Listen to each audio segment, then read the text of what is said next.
सम्मान के साथ बैठ जाइए।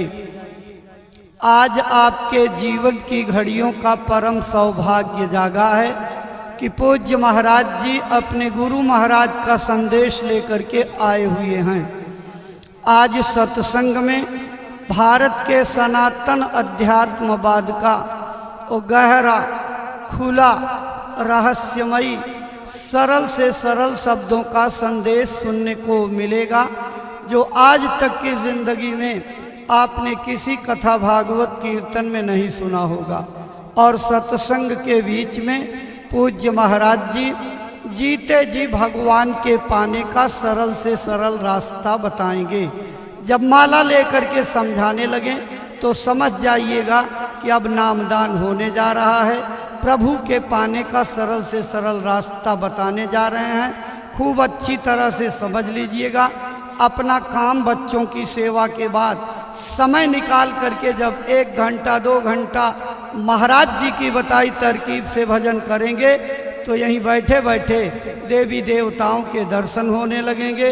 स्वर्ग वैकुंठ जैसे लोकों में आने जाने लगेंगे। इतनी बड़ी विद्या का खजाना आज महाराज जी बांटेंगे। परम पूज्य बाबा जय गुरुदेव जी महाराज आजीवन 116 वर्षों की उम्र तक अथक परिश्रम करते रहे। उन्होंने अपने सदुपदेशों से करोड़ों करोड़ बिगड़े और पथ भ्रमित इंसानों का हृदय परिवर्तन कर दिया। जिनके हाथों में कभी तीर, तलवार, तमंचे, बंदूकें, गोले बारूद, लाठी डंडे हुआ करते थे, उनको सबको फेंकवा करके भगवान के भजन की माला पकड़ा दी। करोड़ों करोड़ इंसानों को शाकाहारी, नशा मुक्त और भजनानंदी बना देना ये वास्तव में कोई छोटा मोटा नहीं, असाधारण कार्य है। उनकी शिक्षाओं और उपदेशों से संबंधित एक छोटी सी प्रार्थना चेतावनी आपको सुनाई जा रही है। आप सुनिए, दोहराइए, चिंतन मनन करिए। इसी प्रार्थना चेतावनी के बाद पूज्य महाराज जी का आगमन सत्संग मंच पर हो जाएगा। जय गुरुदेव। जय गुरुदेव। जय गुरुदेव महिमा सुनाने चले हैं। जय गुरुदेव महिमा सुनाने चले हैं। गुरु ज्ञान गंगा बहाने चले हैं। गुरु ज्ञान गंगा बहाने चले हैं। जय गुरुदेव महिमा सुनाने चले हैं। जय गुरुदेव महिमा सुनाने चले हैं। मथुरा नगर के जय गुरुदेव बाबा। मथुरा नगर के जय गुरुदेव बाबा। बताया मनुज तन कुदरती है काबा। बताया मनुज तन कुदरती है काबा। उन्हीं के ही वारिस जगाने चले हैं। उन्हीं के ही वारिस जगाने चले हैं। गुरु ज्ञान गंगा बहाने चले हैं। गुरु ज्ञान गंगा बहाने चले हैं। मना कर रहे मांस मदिरा को त्यागो। मना कर रहे मांस मदिरा को त्यागो। जले जल जले की तरफ अब न भागो। जले जल जले की तरफ अब न भागो। कहर के जहर से बचाने चले हैं। कहर के जहर से बचाने चले हैं। कहर के जहर से बचाने चले हैं। कहर के जहर से बचाने चले हैं। गुरु ज्ञान गंगा बहाने चले हैं। गुरु ज्ञान गंगा बहाने चले हैं। चरित को उठाओ यही असली पूंजी। चरित को उठाओ यही असली पूंजी। मसीहा की आवाज दुनिया में गूंजी। मसीहा की आवाज दुनिया में गूंजी। भजन भेद भक्ति सिखाने चले हैं। भजन भेद भक्ति सिखाने चले हैं। गुरु जी के वारिस जगाने चले हैं। गुरु जी के वारिस जगाने चले हैं। किधर जा रहे हो तबाही का मंजर। जिधर जा रहे हो तबाही का मंजर। पुकारो प्रभु को जो है सबके अंदर। पुकारो प्रभु को जो है सबके अंदर। भरम भूल सबकी मिटाने चले हैं। भरम भूल सबकी मिटाने चले हैं। गुरु ज्ञान गंगा बहाने चले हैं। गुरु ज्ञान गंगा बहाने चले हैं। जिसे पालता ये किराए का घर है। जिसे पालता है किराए का घर है। जिसे पालता ये किराए का घर है। जिसे पालता है किराए का घर है। कहाँ छूट जाए न कोई खबर है। कहाँ छूट जाए न कोई खबर है। हकीकत की बस्ती दिखाने चले हैं। हकीकत की बस्ती दिखाने चले हैं। गुरु जी के वारिस जगाने चले हैं। गुरु जी के वारिस जगाने चले हैं। बुलाते गुरु जी कि सत्संग में आओ। बुलाते गुरु जी के सत्संग में आओ। गुरु ज्ञान गंगा में गोता लगाओ। गुरु ज्ञान गंगा में गोता लगाओ। अमर दीप घटका जलाने चले हैं। अमर दीप घटका जलाने चले हैं। अमर दीप घटका जलाने चले हैं। अमर दीप घटका जलाने चले हैं। गुरु जी के वारिस जगाने चले हैं। गुरु जी के वारिस जगाने चले हैं। नशा नाम का खुद चढ़ा कर के देखो।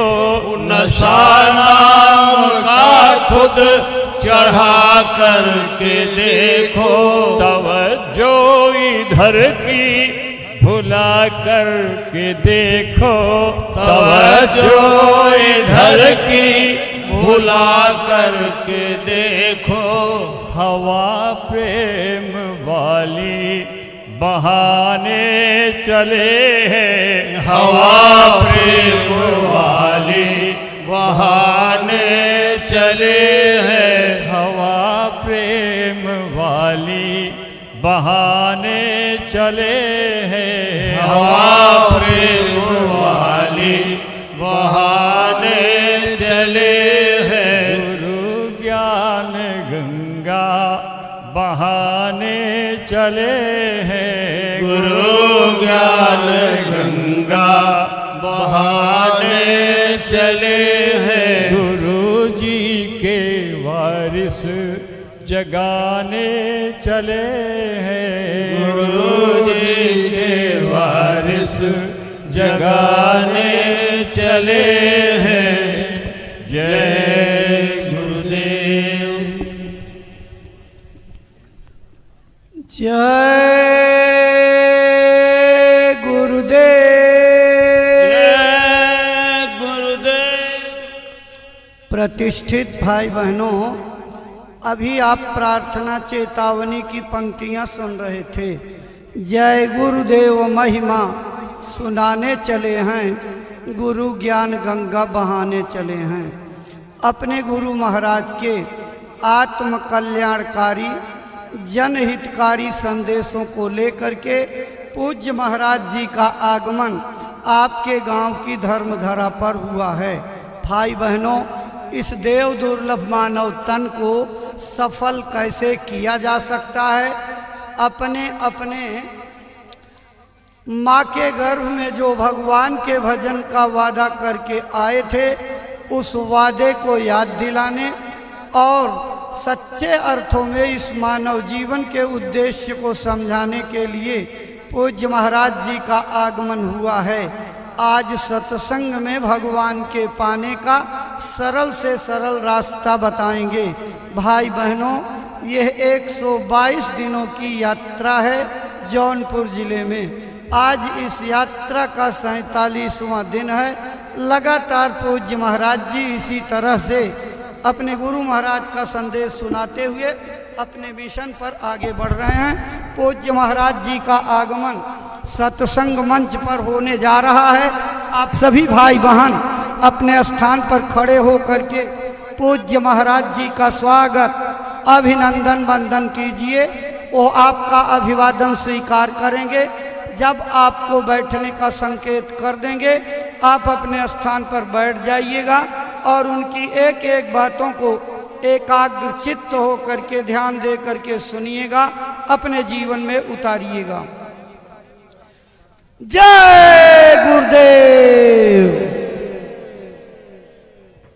अपने गुरु महाराज के पावन चरण कमलों में श्रद्धा सुमन अर्पित करके दया, कृपा और संभाल की प्रार्थना करते पूज्य महाराज जी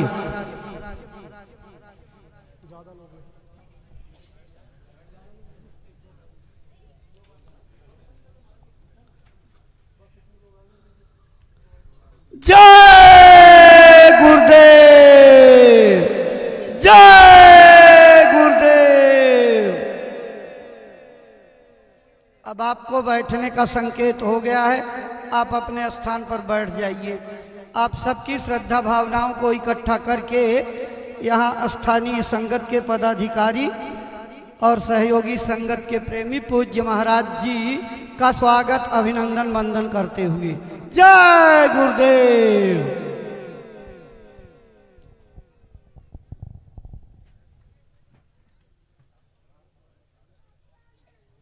जय गुरुदेव।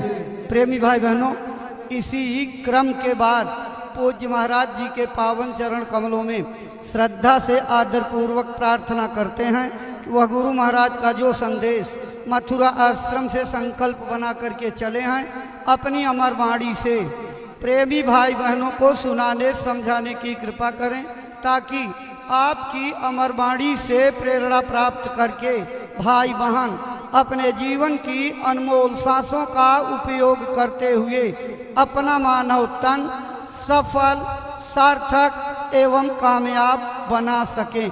परम श्रद्धेय पूज्य महाराज जी।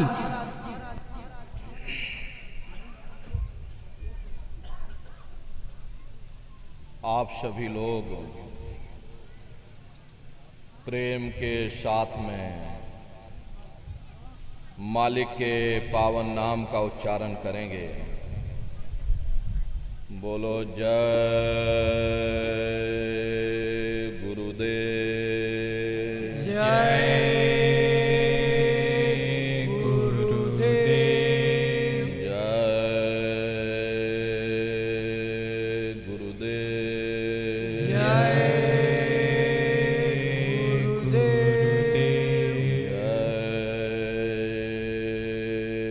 गुरुदेव। जय गुरुदेव। सर्वत्र विराजमान शब्द स्वरूप परम पूज्य स्वामी जी महाराज के श्री चरणों में कोटि कोटि नमन प्रणाम करते हुए इस सत्संग समारोह में पधारे हुए सभी सत्संगी धर्म प्रेमी भाई बहनों को सादर जय गुरुदेव। प्रेमी भाई बहनों, हम आप परम सौभाग्यशाली हैं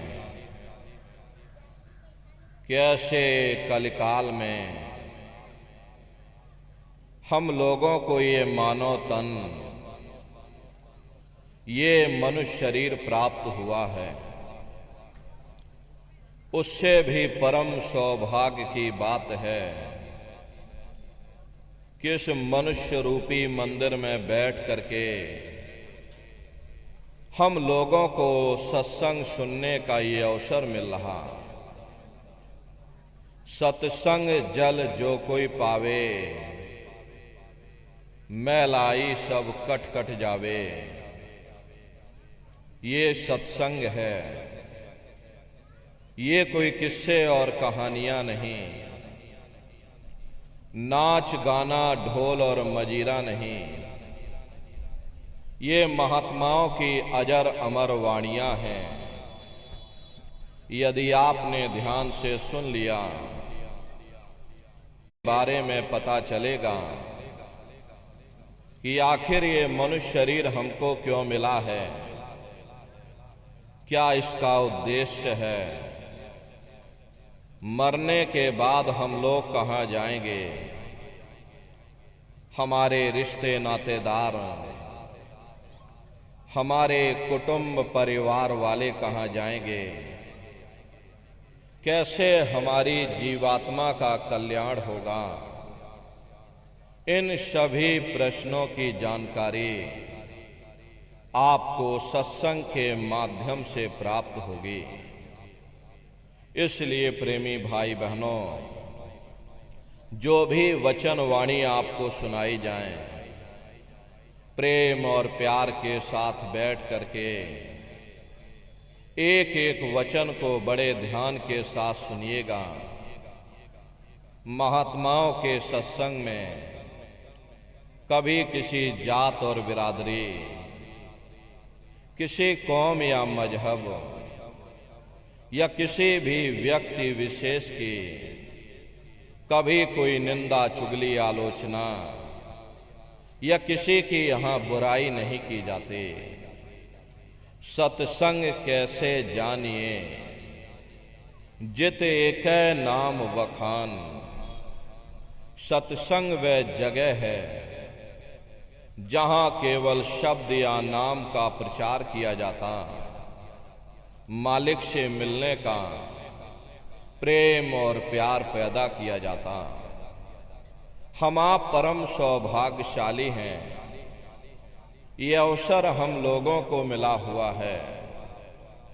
जो भी थोड़े बहुत वचन आपको सुनाए जाएं, उन वचनों को बड़े ध्यान के साथ सुनिएगा और समझने की कोशिश करिएगा। हम भी ये प्रयास करेंगे कि आपको सरल से सरल भाषा में आप सभी को समझाया जा सके।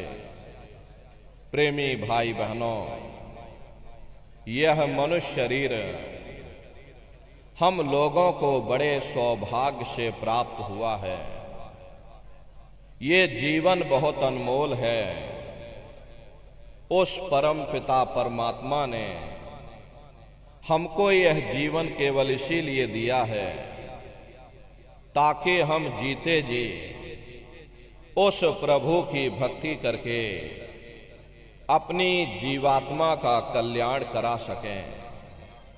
ये 5 तत्वों का पुतला, ये पंच भौतिक शरीर हम लोगों को एक निश्चित समय के लिए मिला हुआ, एक निश्चित समय को हम आप नहीं जानते हैं, किंतु जिसका ये मकान है, जिसका ये शरीर है, वो अवश्य ही जानता है। और समय पूरा हो जाने पर मकान मालिक जबरदस्ती इस मकान को खाली करवा देगा। उस समय न जमीन जायदाद काम आएगी, ना ये धन और संपत्ति काम आएगी। जीवात्मा को निकाल करके इस शरीर से बाहर कर दिया जाएगा। ये शरीर हमारा आपका यहीं जमीन पर धड़ाम से गिर पड़ेगा, क्योंकि जीवात्मा के निकल जाने के बाद में ये शरीर सिर्फ एक माटी का पुतला है, उससे ज्यादा कुछ भी नहीं। आप इस मिट्टी के पुतले को ले जाकर शमशान भूमि पर जला करके राख कर दोगे। हमारा आपका नाम, हमारी आपकी जात और बिरादरी उसे शमशान भूमि पर जल करके राख हो जाएगी।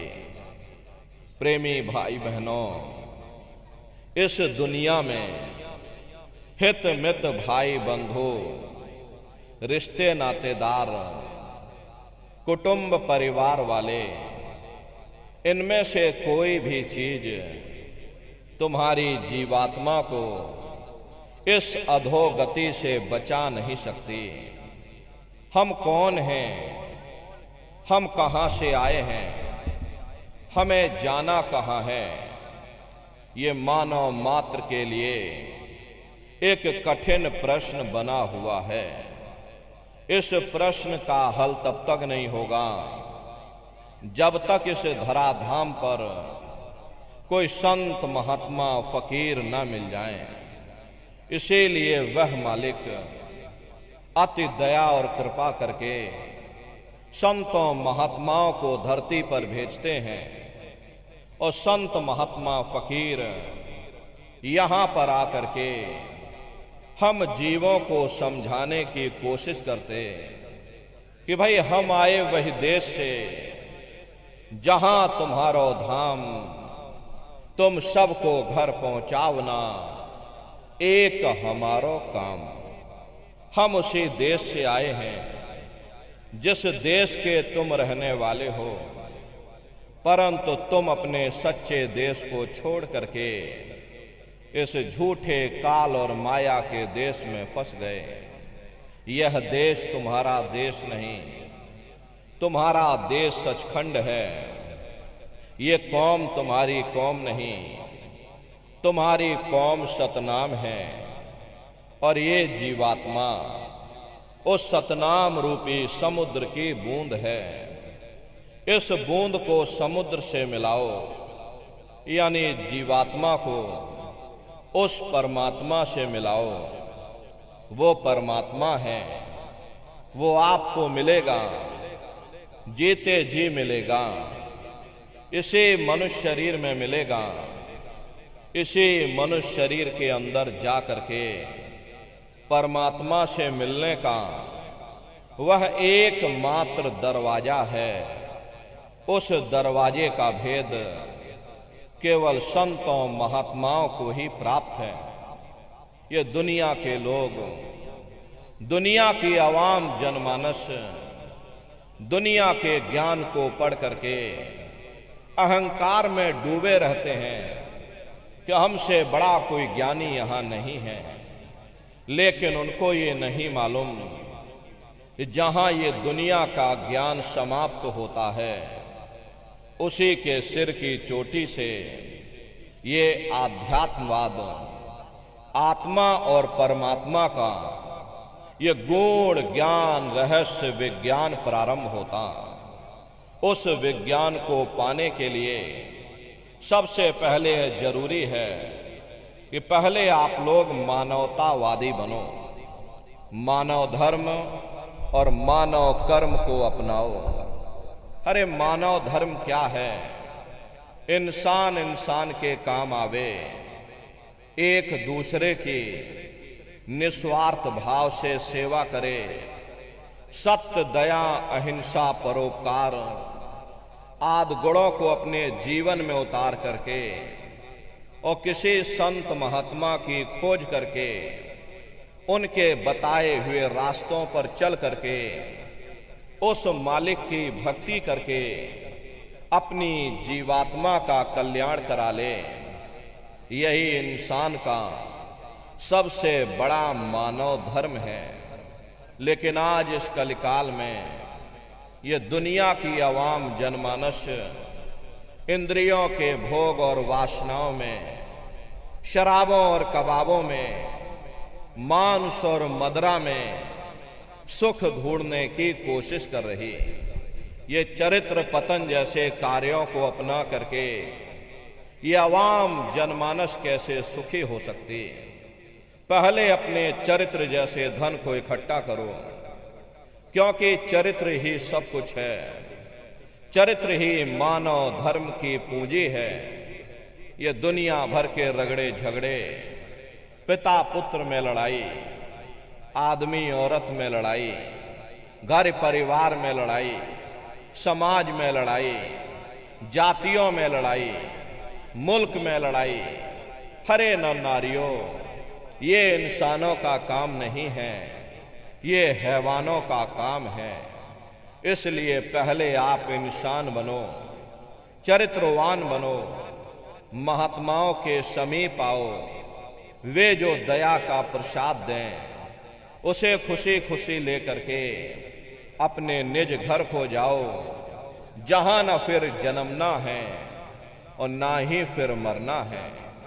इसीलिए हमारे गुरु महाराज परम संत बाबा जय गुरुदेव जी महाराज ने आवाम जनमानस के बीच में ये आवाज लगाई है कि इंसानों, तुम अपने मानव धर्म के रास्ते पर वापस आ जाओ और इस मानव मंदिर में बैठ करके भगवान का सच्चा भजन करो, जिससे तुम्हारी ये जीवात्मा नरकों में जाने से बच जाए। अरे हम माने ना माने, लेकिन संत महात्मा त्रिकालदर्शी होते हैं, वे सब कुछ जानते हैं। अगर हम उनके वचनों को मान जाएंगे तो हम लोग बच जाएंगे, नहीं तो खाई और खंदक में जा करके गिर जाएंगे। इसीलिए अभी वक्त है उस मालिक से सच्ची प्रार्थना करने का, भगवान के सामने अपने गुनाहों की माफी मांगने का, धर्म मजहब के नाम पर लड़ने झगड़ने का नहीं, जात बिरादरी के नाम पर लड़ने झगड़ने का नहीं। अरे हमने बहुत लड़ लिया, बड़े बड़े झगड़े और फसादें की, बड़ी बड़ी नुक्ताचीनी की, सिवाय नफरत के हमको क्या मिला? नफरत की ऐसी ज्वाला जली जिसमें घर जल गया, परिवार जल गया, समाज जल गई, जातियां जल गईं, अब सारा देश जल उठा। इसीलिए सारी मानवता बहुत थक गई।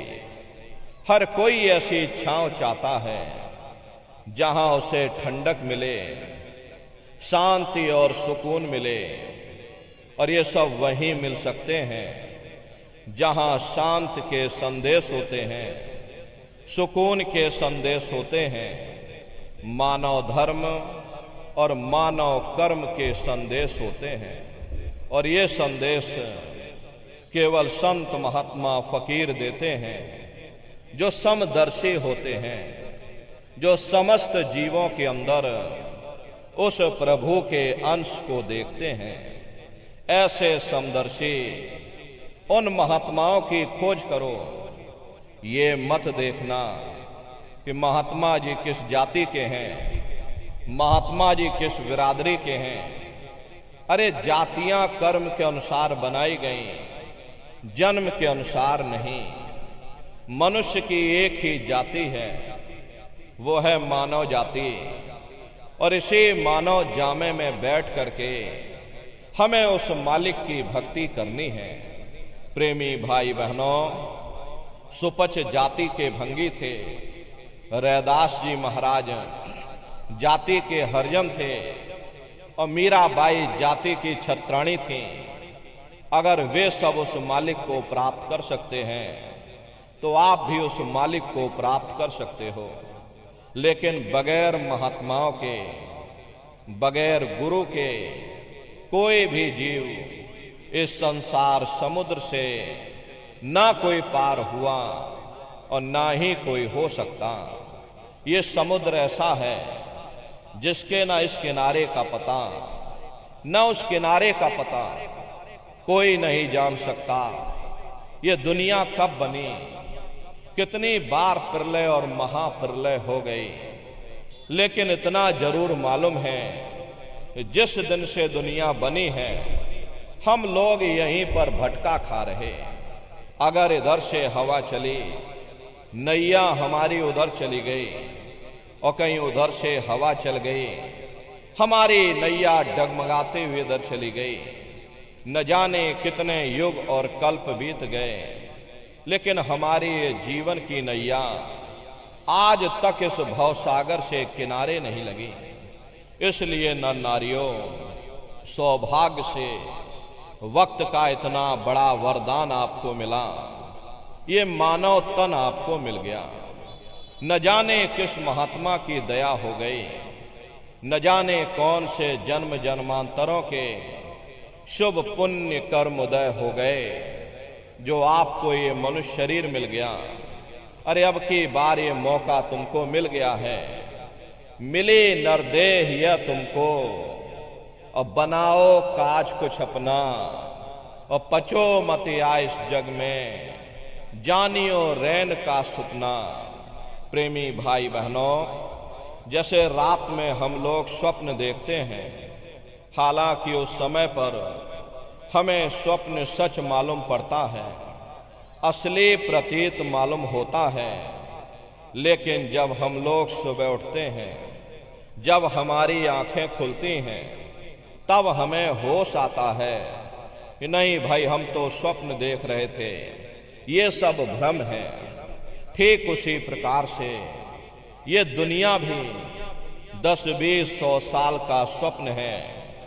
अब आप कहोगे हम जाग रहे, परंतु प्रेमी भाई बहनों, ऐसा हरगिज नहीं है। जिस दिन मौत का वक्त आएगा, हम लोग रोएंगे, हाय हाय करके चिल्लाएंगे कि हाय, हमने सारी जिंदगी यूं ही स्वप्न में गुजार दी, जागने का समय तो अभी आया था, जो कुछ करना था अभी करना था।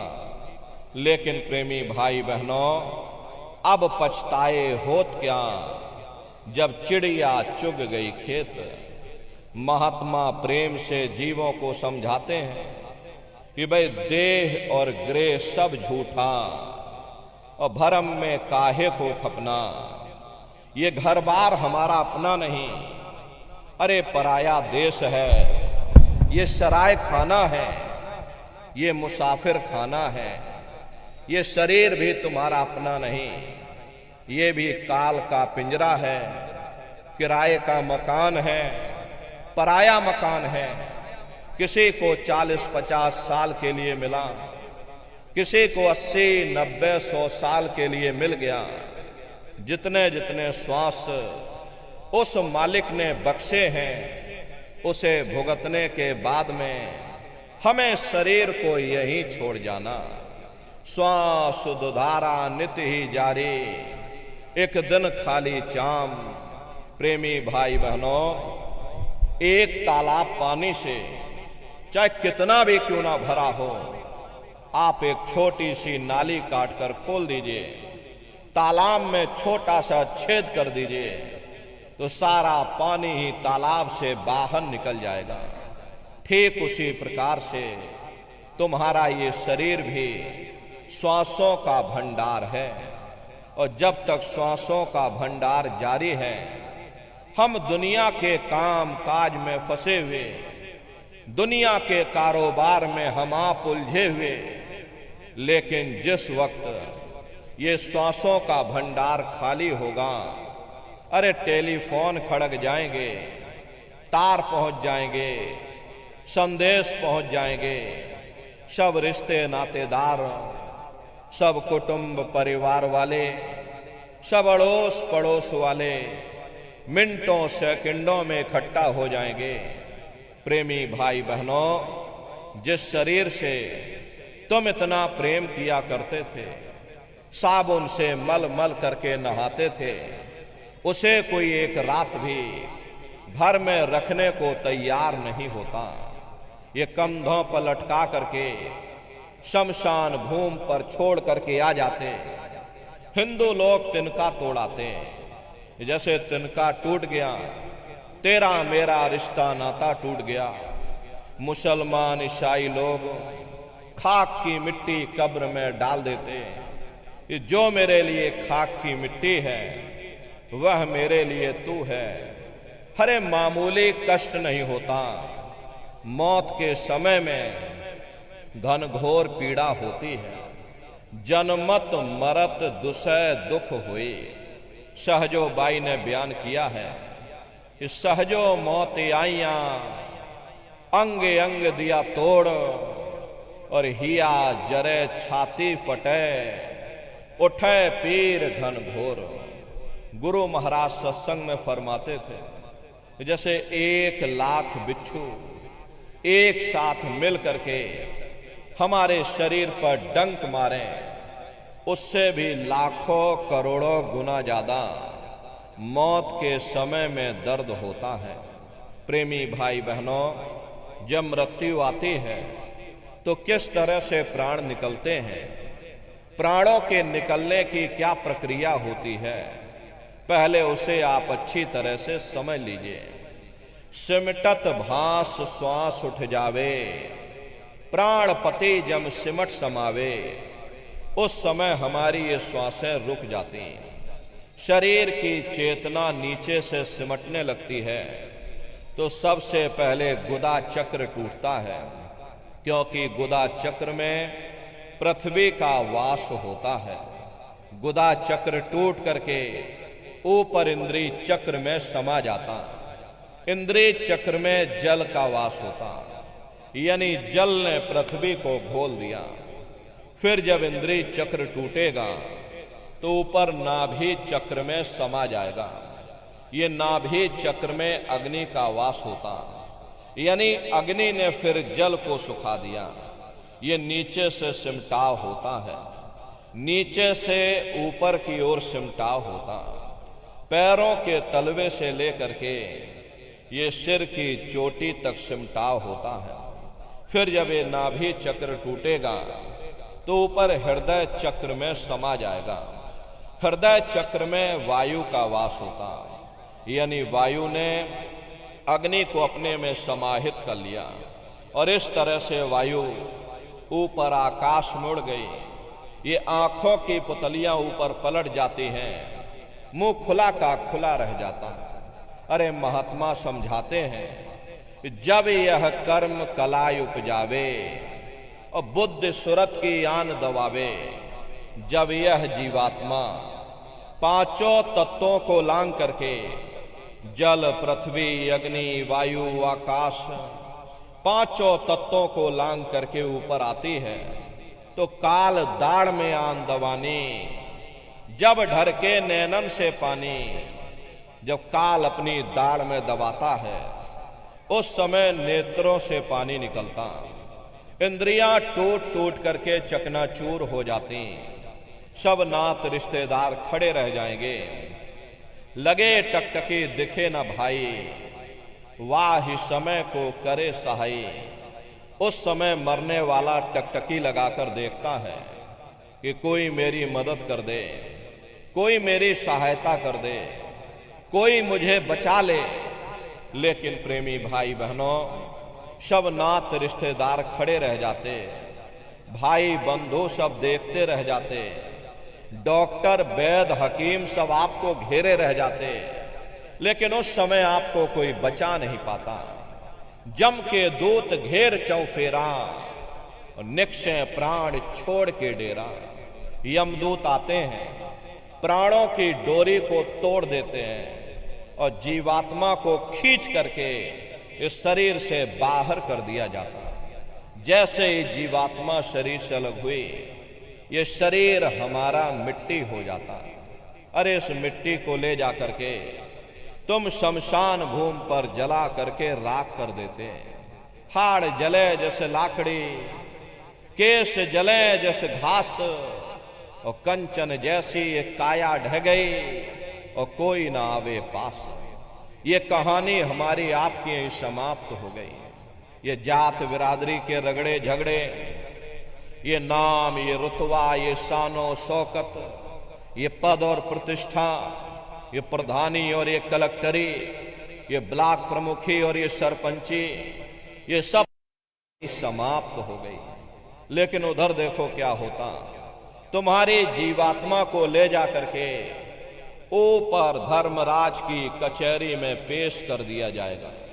वहां पलक झपकते ही तुम्हारे अच्छे बुरे कर्मों का हिसाब किताब हो जाएगा। अरे धर्मराज तुमको सजा सुना देंगे, ले जाओ इनको फलाने नरक में डाल दो, क्योंकि मैंने इनको मौका दिया था। जब ये मां के घर में उल्टे लटके हुए थे, सिर इनका जब नीचे था और पैर जब इनके ऊपर थे, मां के घर में जब ये उल्टे लटके हुए थे, जठराग्नि में जब ये तप रहे थे, उस समय इन्होंने मुझसे प्रार्थना की थी कि हे मालिक, अब प्रभु कृपा करो ए भांति, और सब तज भजन करे दिन राती। कि हे परमात्मा, इस बार हमको मौका दे दो, हमको मनुष्य शरीर दे दो, हम भजन करेंगे, भक्ति करेंगे, हम अपनी जीवात्मा का कल्याण करेंगे। तो मैंने इनकी प्रार्थना को स्वीकार कर लिया और इनको मैंने सुंदर सा ये मनुष्य शरीर दे दिया और कह करके मैंने भेजा था कि भाई ये मनुष्य शरीर ये किराए का मकान है, ये तुम्हारा अपना नहीं है। अगर ये तुम्हारा अपना होता तो हमेशा तुम्हारे पास रहता। ये तुम्हारा अपना नहीं, ये मैंने तुमको कुछ समय के लिए किराए का ये मकान दिया है। हाँ, तुम अपनी जीवात्मा को मेरे किराए के मकान में बैठा करके और मालिक की भक्ति करके समय रहते अपनी जीवात्मा को जगा लेना, अपनी जीवात्मा का कल्याण करा लेना। मैंने कुछ समय के लिए तुम सबको ये किराए का मकान दिया है। जब समय पूरा होगा तो मैं अपने सिपाहियों को ऊपर से भेजूंगा और उस समय पर तुम मेरे किराए के मकान को खाली कर देना। लेकिन इतना ध्यान रखना, जैसा साफ सुथरा मैंने तुमको ये किराए का मकान दिया है, वैसा ही साफ सुथरा तुम मुझको वापस लौटाना। लेकिन इस किराए के मकान में बैठ करके इन्होंने बुरे खोटे पाप कर्म कर डाले। मेरे किराए के मकान को इन्होंने अपने कर्मों से गंदा कर दिया, इसलिए कर्मों की सजा इनको मिलेगी। ले जाओ इनको फलाने नरक में डाल दो। महात्मा कभी झूठ नहीं बोलते। अरे महात्माओं ने जब साधना किया, साधना करके जब ऊपर गए और ऊपर जा करके जब उन्होंने नरकों का हाल देखा, तो हमारी आपकी जानकारी के लिए उन्होंने धर्म ग्रंथों में लिख दिया, लोह के खम्भ तपत के माही, जहां जीव को ले चिपटाई, वहां बड़े बड़े लोहे के खंभे अग्नि से धधक धधक कर लाल हो रहे। ऐसे खोटे जीवों को उन्हीं खम्भों के ऊपर लिटा दिया जाता।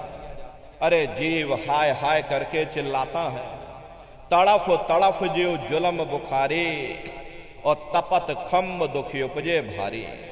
असहनीय वेदना होती है, असहनीय दुख और दर्द होता है।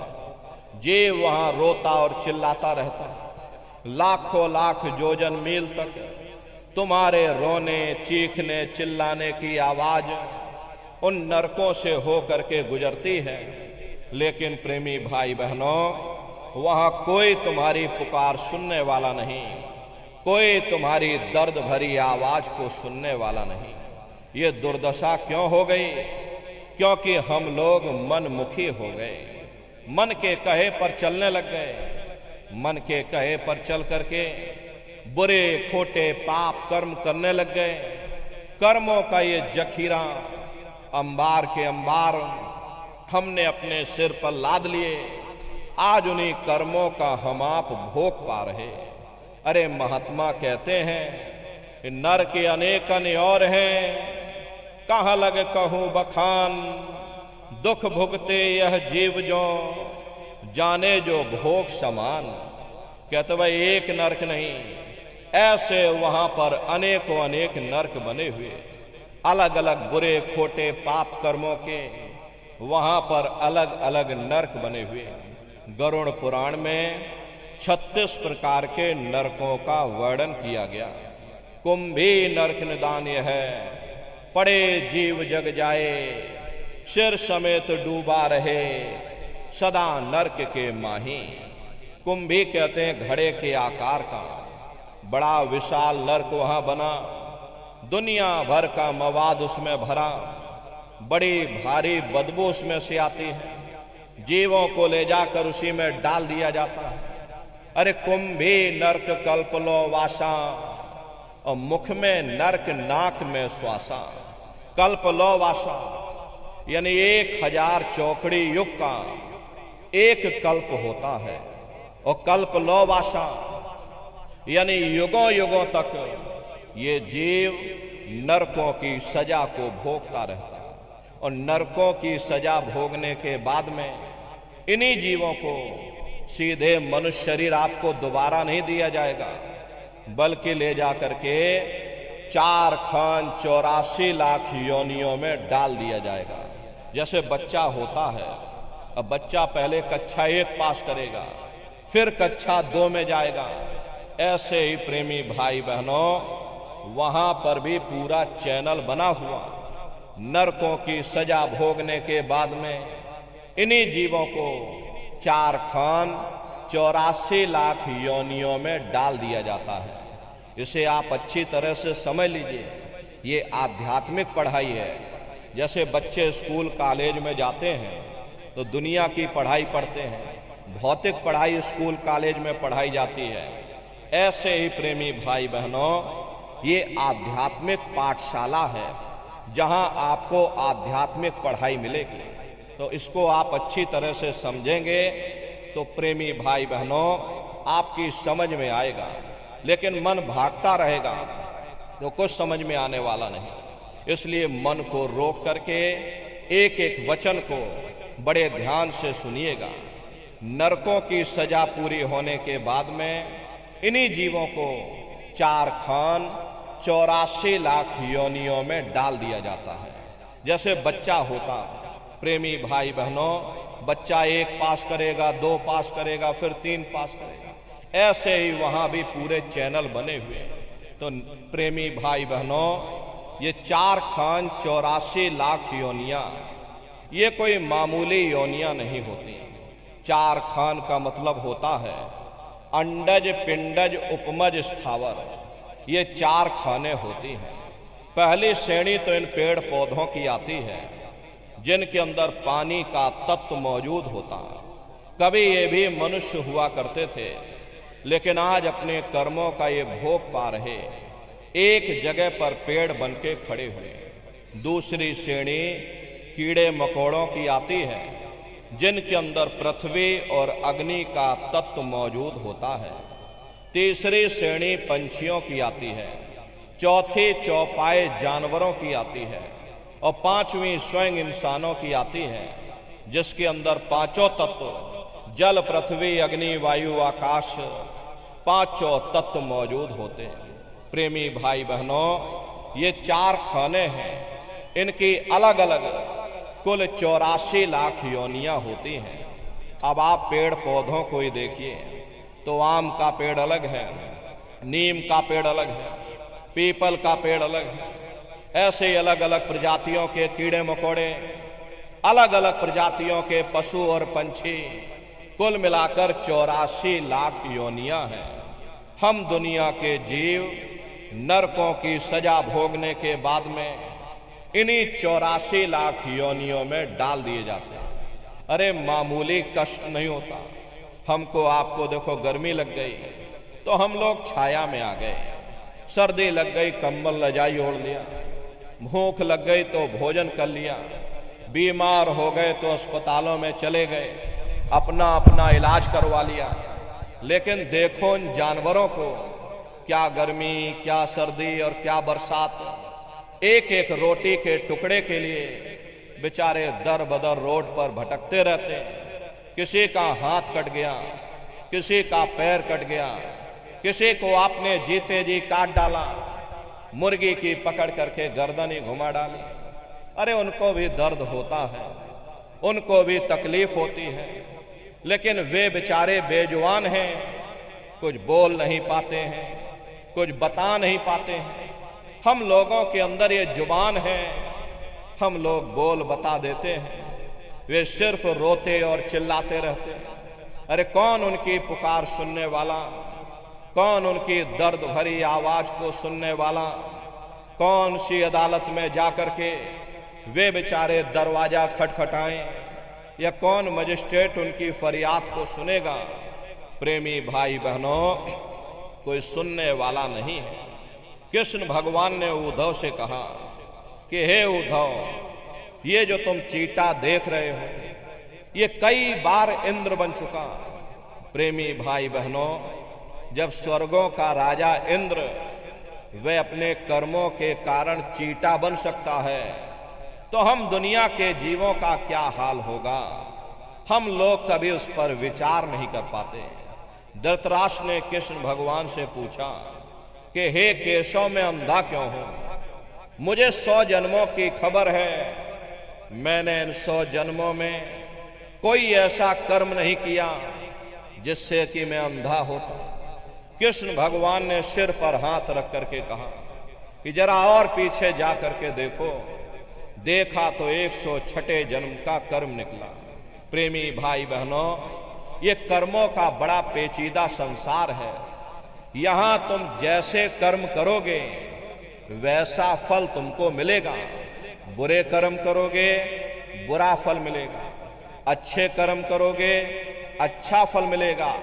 न बुरे कर्म करके ये जीव मोक्ष पा सकता है, न अच्छे कर्म करके जीवात्मा को छुटकारा मिल सकता।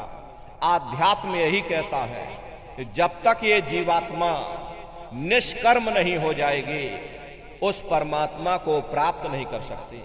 अगर तुम बुरे कर्म करोगे तो नरकों 84 में चले जाओगे, अच्छे कर्म करोगे राजा महाराजा बन जाओगे, पुण्यों का फल मिलेगा, तुम राजा महाराजा बन जाओगे, कौमों मजहबों मुल्कों की हुकूमत हासिल कर लोगे, लोहे की जंजीरें उतर जाएंगी तो सोने की बेड़ियां पड़ जाएंगी, हाथ से झाड़ू निकल जाएगी तो हुकूमत की बागडोर मिल जाएगी, ज्यादा से ज्यादा हम स्वर्ग वैकुंठ में चले जाएंगे।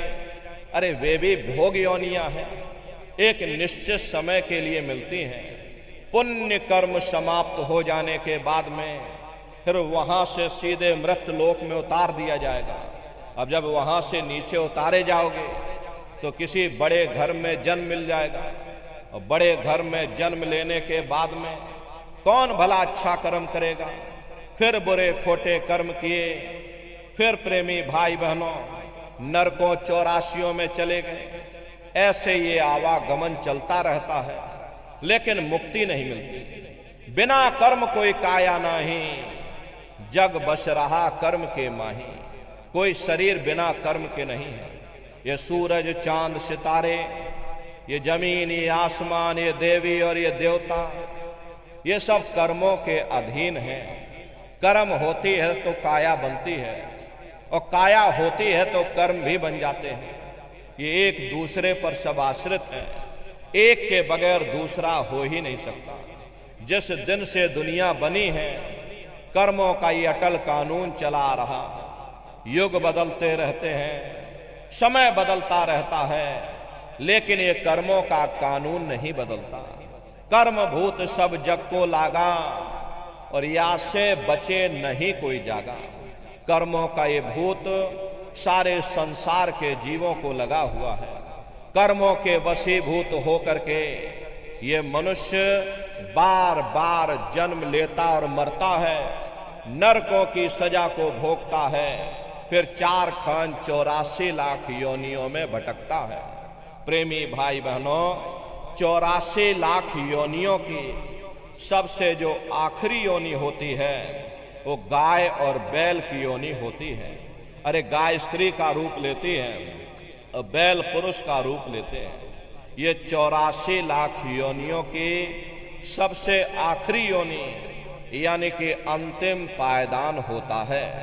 उसके बाद तब जाकर के हम लोगों को दोबारा फिर से मनुष्य शरीर प्राप्त होता। इसीलिए कहा गया है कि बड़े भाग्य मानुष तन पाया, कोट जन्म जब भटका खाया। कोटान कोट जन्म जन्मांतरों तक अलग अलग योनियों में भटकने के बाद में तब बड़े सौभाग्य से तुम लोगों को ये मनुष्य शरीर प्राप्त हुआ है। लेकिन बड़े अफसोस की बात है कि जैसे किसी को हीरा मिल गया, उसे हीरे की परख नहीं, उसने हीरे को ले जाकर गधे के गले में बांध दिया। ठीक उसी प्रकार से ये मनुष्य शरीर उत्तम से उत्तम है, लेकिन इंसान इसकी कद्र नहीं करता।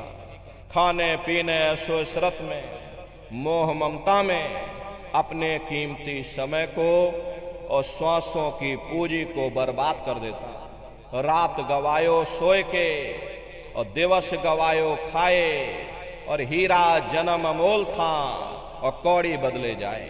भगवान राम ने कहा कि बड़े भाग्य मानुष तन पाया, सुर दुर्लभ सद ग्रंथ ही गाया। सुर कहते हैं देवताओं को।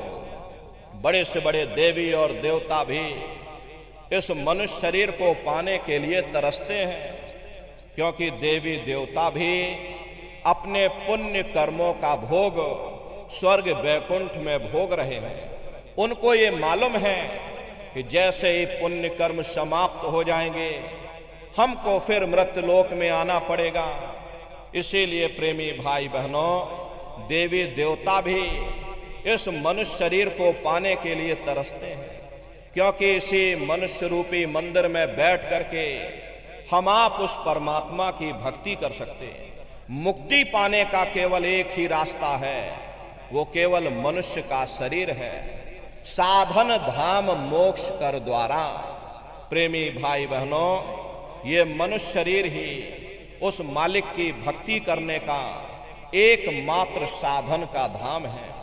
इसीलिए संतों महात्माओं ने इस पंच भौतिक शरीर को सच्चा हरि मंदिर कहकर याद किया है कि हरि मंदिर यह शरीर है, ज्ञान रतन प्रकट होए, ये असली हरि मंदिर है। जब भी वो परमात्मा मिलेगा इसी हरि मंदिर के अंदर मिलेगा। इसी पंच भौतिक शरीर को ईसा मसीह साहब ने टेम्पल ऑफ लिविंग गॉड यानी जिंदा ईश्वर का मंदिर कहा। इसी पंच भौतिक शरीर को गुरु नानक साहब ने नर नारायणी देह कहकर याद किया। ये वो देह है जिसमें नारायण स्वयं विराजमान है। अरे वो नारायण जब भी मिलेंगे तुम्हें तुम्हारे अंदर मिलेंगे। यही कबीर साहब ने कहा है कि जो तिल माही तेल है और जो चकमक में आग, और तेरा साईं तुझ में और जाग सके तो जाग। जैसे तिल में तेल होता है, पत्थर में अग्नि होती है, ठीक उसी तरह से वो मालिक हरेक के घट घट में, हरेक के वजूद के अंदर बैठा हुआ। प्रेमी भाई बहनों, आप स्वयं विचार करके देखिएगा कि जब उस परमात्मा ने हर इंसान को एक जैसा बनाया, आँख, कान, नाक, मुंह, हाथ, पांव एक जैसे दिए, तो हम आप ये कैसे सोच सकते हैं कि उसने हिंदुओं के लिए अपने मिलने का कोई और रास्ता बनाया होगा, ये मुसलमान सिख या ईसाइयों के लिए अपने मिलने का कोई और रास्ता। अरे कस्तूरी कुंडल बसे मृग धूड़े बन माही, ऐसे घट घट राम हैं दुनिया देखे नाही। जैसे हिरन कस्तूरी की खुशबू को बाहर जंगलों में ढूंढता फिरता, हालांकि वो खुशबू उसके नाभि से हो करके आती है, वही हाल हम जीवों का है। हम दुनिया के जीव भी उस परमात्मा की खोज बाहर इस जड़ संसार में कर रहे हैं, लेकिन महात्मा कहते हैं भाई मोको कहां ढूंढे रे बंदे, अरे मैं तो तेरे पास में, ना तीरथ में ना मूरत में, मैं तो हूं विश्वास में। ना मैं तीरथ में मिलूंगा, ना मैं मूरत में मिलूंगा, ना मैं अन्य किसी कर्म कांड में मिलूंगा, ना मैं ग्रंथों में मिलूंगा, ना मैं पोथियों में मिलूंगा, ना ही मैं इन किताबों में मिलूंगा। चाहे सारी उम्र बैठ करके तुम किताबें पढ़ते रहो, रात दिन ढोलक मजीरा बजा बजा करके उन चौपाइयों को तुम रटते रहो, अरे मैं जब भी मिलूंगा तुम्हें तुम्हारे अंदर मिलूंगा। प्रेमी भाई बहनों, बड़ी सीधी सी बात है, ये अगर खाना बनाने की किताब सारी उम्र बैठ करके तुम पढ़ते ही रहोगे कि भाई खाना ऐसे बनता है, खाना वैसे बनता है, खाने में नमक डाला जाता है, खाने में तेल डाला जाता है, खाने में हल्दी डाली जाती है, फिर उसमें जीरा डाला जाता है, तो कभी तुम्हारा पेट नहीं भर सकता जब तक आप खाना बनाओगे नहीं, उसे स्वयं खाओगे नहीं, कभी तुम्हारा पेट नहीं भर सकता। हम वेदों की निंदा नहीं करते, हम ग्रंथों की निंदा नहीं करते, हम गीता कुरान और बाइबल की निंदा नहीं करते। वेद शास्त्र गीता कुरान बाइबल जितने भी हमारे धर्म ग्रंथ हैं, चिल्ला चिल्ला करके सब यही कह रहे हैं कि भाई मनुष्य के अंदर अंड खंड ब्रह्मांड है, स्वयं वो परमात्मा तुम्हारे अंदर बैठा है। चलो अंदर चलो, अंदर चल करके उस परमात्मा का दर्शन दीदार करो।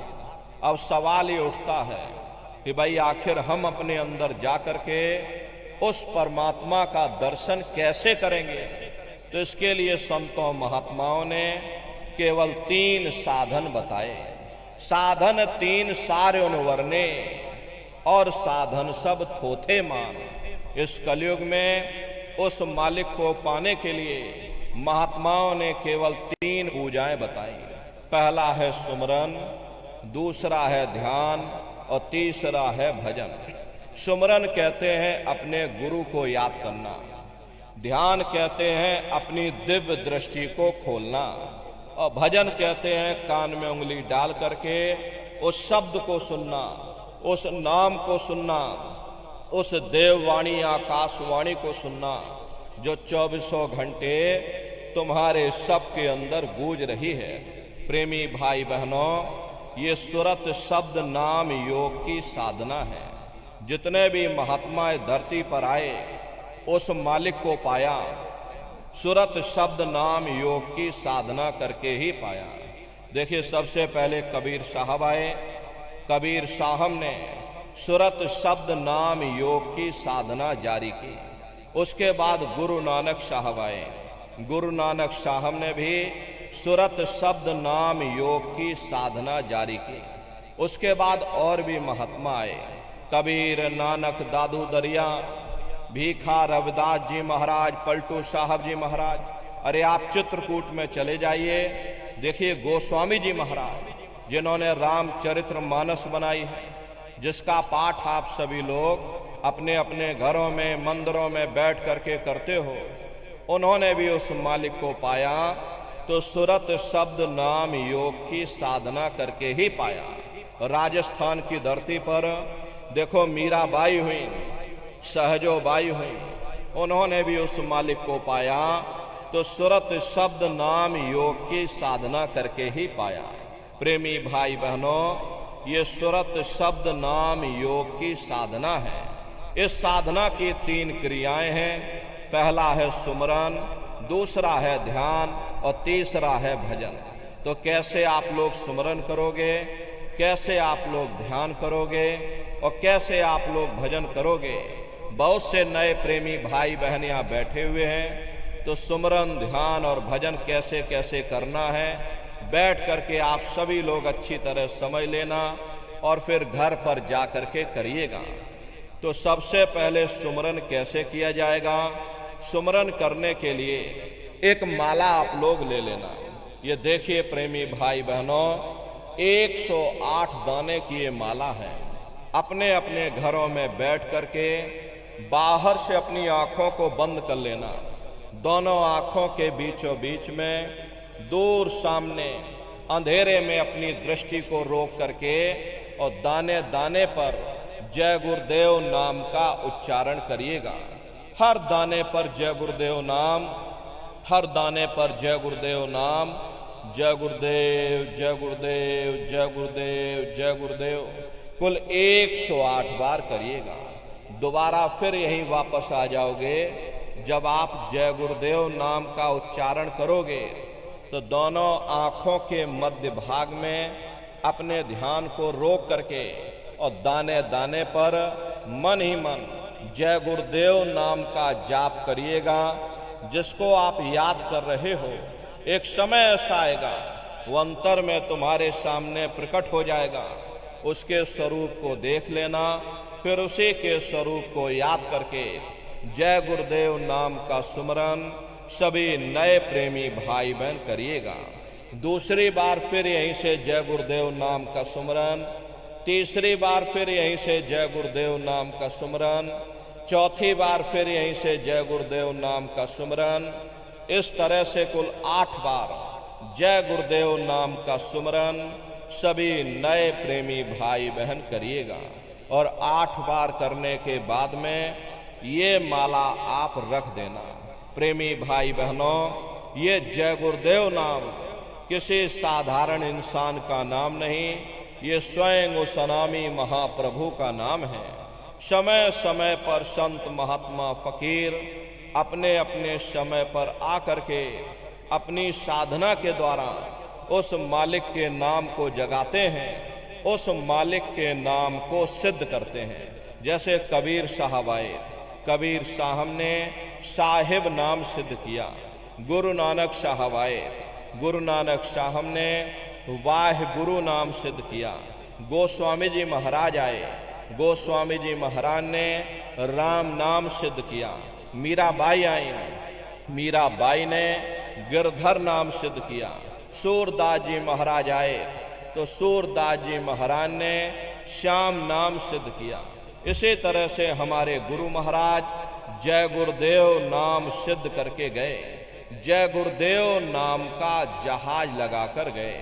अगर इस जहाज पर सारी दुनिया बैठेगी, ये जहाज सारी दुनिया को पार करेगा। एक है साध है सब सद है, सब साध है सब जाए। पहले अपने गुरु की उंगली पकड़ लो, क्योंकि गुरु तुम्हारा सच्चा रहबर है। गुरु बिन भव निज तरह न कोई, बगैर गुरु के तुम्हारी ये जीवात्मा इस भव सागर से पार नहीं जा सकती। गुरु गोविंदो खड़े काके लागू पाई, बलिहारी गुरु आपने जिन गोविंद दियो बताई। महिमा उन्हीं की है जिन्होंने उस गोविंद को लखा दिया। इस संसार में हमारे 3 तरह के गुरु होते हैं। पहले गुरु हमारे माता पिता होते हैं, जो हमें जन्म देते हैं, हमारा पालन पोषण करते हैं, बचपन से हमारे अंदर संस्कार डालते हैं। ये माता पिता हमारे पहले गुरु, पहले भगवान होते हैं। दूसरे गुरु हमारे शिक्षक होते हैं, जो हमें स्कूलों में कॉलेजों में हमें जो भौतिक ज्ञान देते हैं, ये हमारे दूसरे गुरु होते हैं। और तीसरे हमारे आध्यात्मिक गुरु होते हैं, जो हमारी जीवात्मा को इस भव सागर से पार ले जाते हैं। इसीलिए कहा गया है गुरुर ब्रह्मा गुरुर विष्णु गुरुर देवो महेश्वरा गुरुर साक्षात पर ब्रह्मा तस्मै श्री गुरवे नमः। तीन लोक नौ खंड में गुरु से बड़ा न कोई, करता करे न कर सके, गुरु करे सो होई। इसलिए प्रेमी भाई बहनों, साधना करने से पहले जय गुरुदेव नाम का सुमरन सभी नए प्रेमी भाई बहन करिएगा। और सुमरन करने के बाद में फिर आप लोग ध्यान पर बैठिएगा। दूसरा है ध्यान। ध्यान कहते हैं दृष्टि को एकाग्र करना, अपनी दिव्य दृष्टि को खोलना, अपने शिव नेत्र को खोलना, अपने तीसरे नेत्र को खोलना। तो कैसे आप लोग ध्यान करोगे, जरा अच्छी तरह से समझ लीजिए। अपने अपने घरों में पलथी मार करके बैठिएगा। शरीर को टाइट मत करना। बहुत से प्रेमी ये गलती कर देते हैं कि ध्यान के समय पर अपने शरीर को बिल्कुल टाइट कर देते हैं। यदि आप अपने शरीर को टाइट कर दोगे तो ये शरीर तुम्हारा थक जाएगा, फिर शरीर ढीला पड़ जाएगा, फिर जैसे के तैसे हो जाओगे। इसलिए पहले से ही अपने शरीर को बिल्कुल ढीला छोड़ देना। जितना आराम से बैठोगे उतना आपके लिए अच्छा रहेगा। तो अपने अपने घरों में पलथी मार करके ढीले बदन से आराम से बैठ जाना। बाहर से अपनी आंखों को बंद कर लेना। दोनों आंखों के बीचों बीच में दूर सामने देखिएगा तो सामने आपको अंधेरा दिखाई पड़ेगा। जब आप अपने बाहर की आंख को बंद कर लोगे और अंतर में सामने देखोगे तो सामने आपको अंधेरा दिखाई देगा। बस उसी अंधेरे में एक जगह पर आप अपनी दृष्टि को रोकिएगा। होशियारी यही रहे ये आंखों की पुतलियां हिलने ना पाए। शुरुआती समय में ये आंखों की पुतलियां अंदर अंदर हिलेंगी, लेकिन जब आप रोज रोज अभ्यास करोगे, करत करत अभ्यास थे जड़ मत होत सुजान, जब रोज रोज अभ्यास करोगे तो आंखों की पुतलियां हिलना बंद हो जाएंगी। तो दूर सामने अंधेरे में एक जगह पर आप अपनी दृष्टि को रोकिएगा या उस अंधेरे को लगातार देखते रहना। दृष्टि अपने आप अंधेरे में रुक जाएगी। उस समय किसी के बारे में सोचना नहीं, किसी के बारे में विचार मत करिएगा। शरीर को बिल्कुल हिलाना नहीं। शून्य हो करके, शांत चित्त हो करके, निर्विचार हो करके बस आप उस अंधेरे को लगातार देखते रहना। देखते देखते देखते देखते एक समय ऐसा आएगा कि आपकी ये दृष्टि उस अंधेरे में रुक जाएगी। और जैसे ही आपकी दृष्टि अंधेरे में रुकेगी तो सुई की नोक के बराबर काले में भी काला बिंदु, बड़ा चमकीला बिंदु होगा। तारे की तरह चम चम चम चम चमकेगा। वो चमकता हुआ तारे जैसा बिंदु आपको सामने दिखाई पड़ेगा। और जब वो बिंदु सामने दिखाई पड़ जाए तब आप अपनी दृष्टि को उस बिंदु पर एकाग्र कर देना। वही बिंदु दरवाजा है, वही बिंदु खिड़की है। उसी को हरि का द्वार यानी कि हरिद्वार कहा गया। बहुत विशाल वो दरवाजा है। ये संसार कुछ नहीं है। ऐसे तुम लाखों संसार इकट्ठे करके एक साथ दरवाजे के अंदर डाल दो, पता तक नहीं चलेगा। इतना विशाल वो हरि का द्वार तुम्हारे सब के अंदर बना हुआ है। एक छोटे से बीज को लेकर के हम आपसे कहें कि इस बीज के अंदर बहुत बड़ा पेड़ है तो आप भरोसा नहीं करोगे। लेकिन उस छोटे से बीज को जब आप जमीन में गाड़ दोगे, थोड़ा खाद पानी दोगे, वो बीज अंकुरित हो जाएगा। उसमें से विशाल लताएं भी निकलेंगी, विशाल वृक्ष का रूप भी लेगा। उसमें से फल और फूल भी निकलेंगे। इसी तरह से आप सभी के अंदर सुई की नोक के बराबर तारे की तरह चमकता हुआ छोटे से छोटा बिंदु है। उस बिंदु के अंदर बड़े बड़े ब्रह्मांड बसे हुए हैं।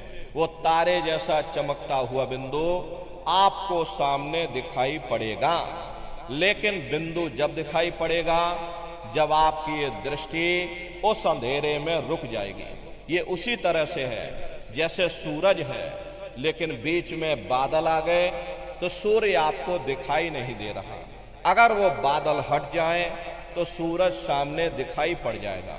ठीक उसी तरह से कर्मों के बादल अंधकार बन करके हमारी आंखों के सामने खड़े हो गए। जब आप अपनी आंखों की पुतलियों को उस अंधेरे में रोक करके रखोगे तो उस अंधेरे में छेद हो जाएगा, अंधेरे में सुराख हो जाएगा। वो तारे की तरह चमकता हुआ बिंदु आपको सामने दिखाई पड़ने लग जाएगा। यही कहा गया है कि दोनों तिल एक तार मिलाओ और तब देखो गुलजारा है। यानी दोनों आंखों की पुतलियों को एक जगह अंधेरे में केंद्रित कर दो। जब आप आंखों की पुतलियों को अंधेरे में रोक करके रखोगे तो वो अंधेरा फट जाएगा, सामने चमकता हुआ बिंदु दिखाई पड़ जाएगा। और जब वो बिंदु सामने दिखाई पड़ जाए तब आप अपनी दृष्टि को उस बिंदु पर एकाग्र कर देना। और जब आप अपनी दृष्टि उस बिंदु पर एकाग्र कर दोगे तो वही बिंदु दरवाजा है, वो दरवाजा खुल जाएगा, ये शिव नेत्र खुल जाएगा, ये दिव्य दृष्टि आपकी खुल जाएगी और आप दरवाजे के अंदर दाखिल हो जाओगे। एक बार प्रेमी भाई बहनों ये दिव्य दृष्टि खुल जाए फिर क्या भूत, क्या भविष्य, क्या वर्तमान, कोई भेद आपसे गुप्त नहीं रहेगा। लाखों वर्ष पहले क्या हुआ था, भविष्य में क्या होने वाला है, अपने अपने घरों में बैठ करके और ध्यान लगा करके आप भूत, भविष्य और वर्तमान को देख सकते हो। तो यह है ध्यान करने का तरीका। एक बार फिर से आप लोग समझ लीजिए कैसे आपको ध्यान करना है। बाहर से अपनी आंखों को बंद कर देना, पलथी मार करके बैठ जाना, ये आंखों की पुतलियों को बंद कर देना। दोनों आंखों के बीचों बीच में दूर सामने देखिएगा तो सामने आपको अंधेरा दिखाई पड़ेगा। बस उसी अंधेरे में एक जगह पर आप अपनी दृष्टि को रोक करके रखिएगा। उस समय किसी के बारे में विचार मत करना, किसी के बारे में सोचना नहीं, निर्विचार हो करके, शून्य हो करके बस सामने उस अंधेरे को देखते रहो। लीन हो जाओ उस अंधेरे में, सब भूल जाओ कि हम एक शरीर हैं। बस उस अंधेरे को लगातार देखते रहना, देखते देखते देखते देखते एक समय ऐसा आएगा कि आपकी ये दृष्टि उस अंधेरे में रुक जाएगी। और जैसे ही आपकी दृष्टि अंधेरे में रुकेगी तारे की तरह चमकता हुआ बिंदु आपको सामने दिखाई पड़ जाएगा।